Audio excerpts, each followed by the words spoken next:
with me on this Friday morning as we're going to have a little bit warmer day here in the Oklahoma City area. And then the deep freeze sets in for a few days, and you stay warm wherever you are. I think it's going to sweep across the country. And then, of course, next week is the inauguration of our next president. And you got to be praying for our country at this time, and that everything goes well. And certainly looking forward now to this weekend. Yesterday, we had a great day out soul winning. I was able to go out soul winning with my with a Sunday school teacher. He teaches my Spanish adults class. I was able to go out with him on yesterday.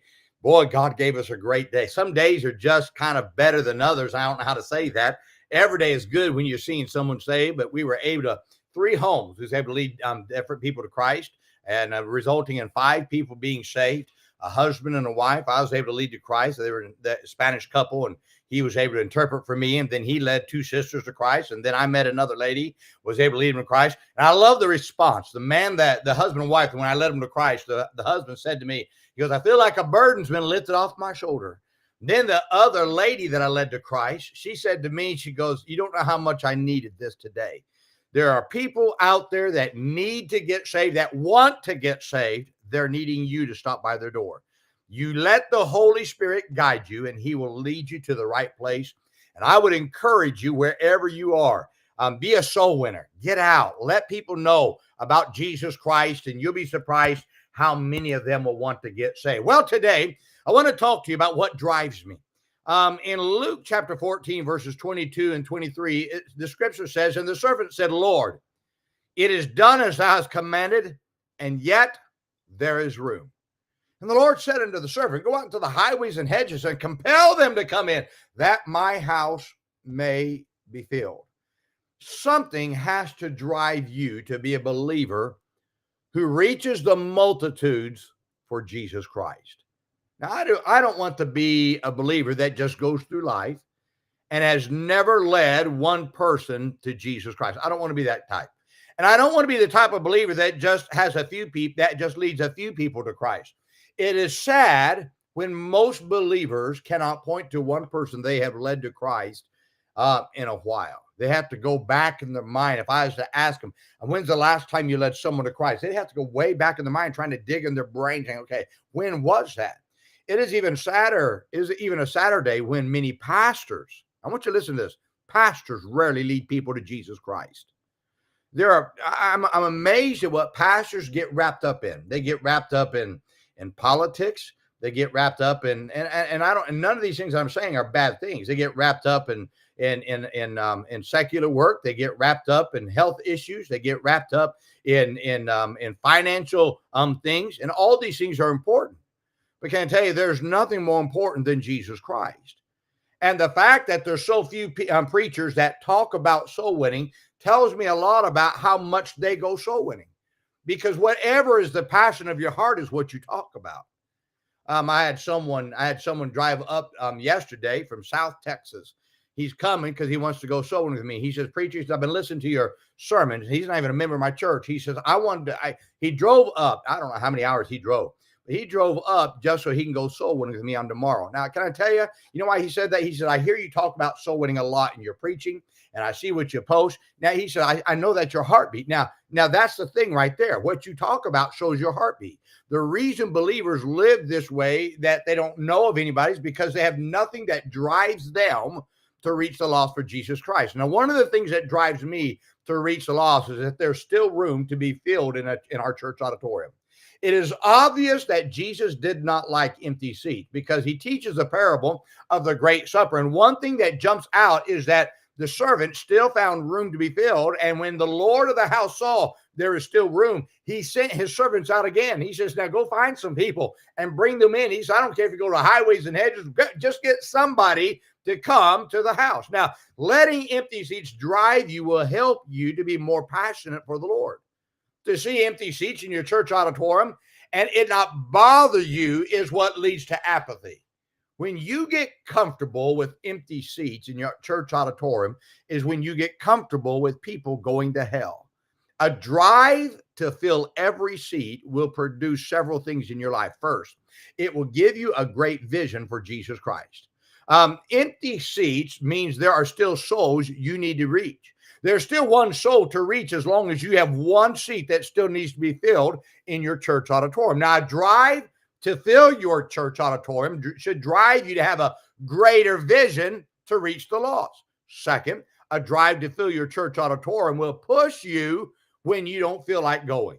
So when empty seats bother you, it will push you to follow up on those who miss church. And it'll push you to continue to reach in the lost. So get this now. So that drive to fill the church auditorium, when you don't feel like going, it pushes you to keep going because you want to see those seats filled. When I look at empty seats in our church auditorium, I see people who should have been in church. I see that all the time.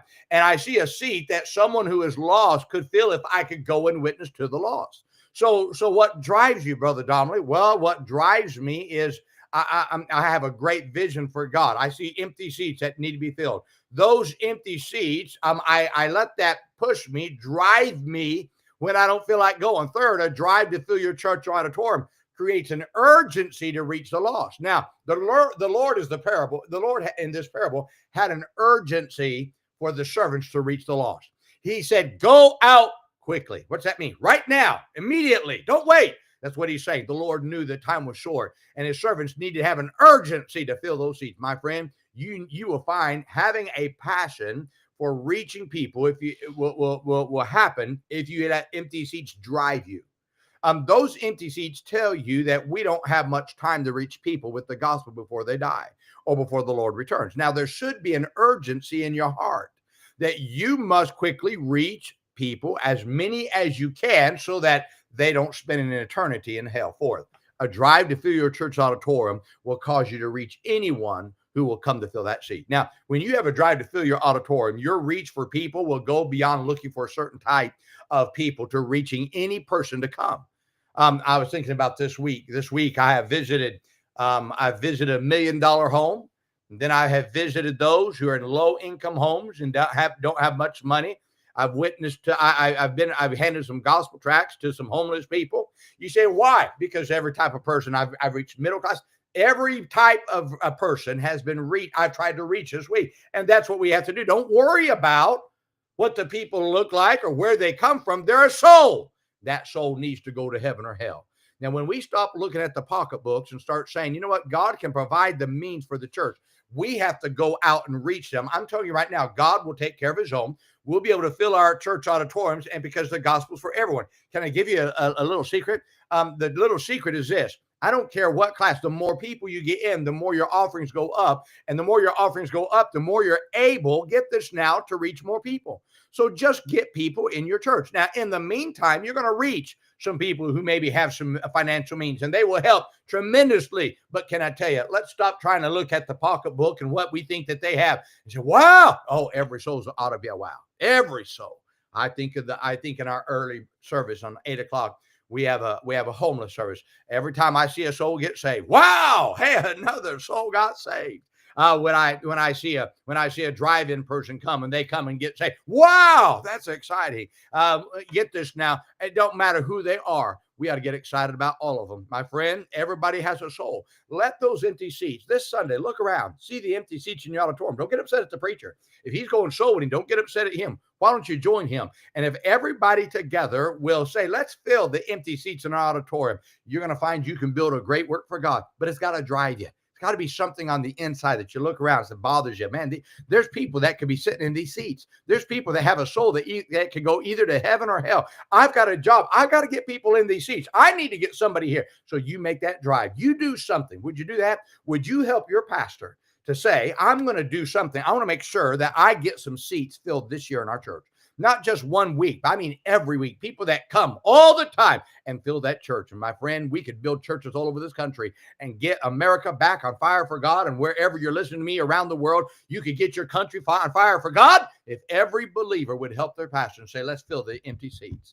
Those empty seats ought to be talking to you every week. Are they talking?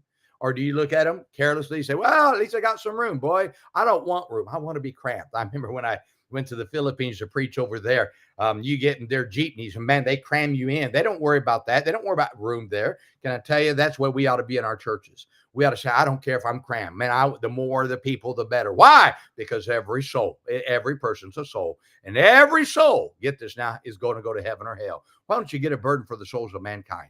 And let's fill the empty seats and realize that that's the desire that God has, is to fill that which he has given to us. Well, I hope this is a help to you today. Now let's remember today, be good to everyone.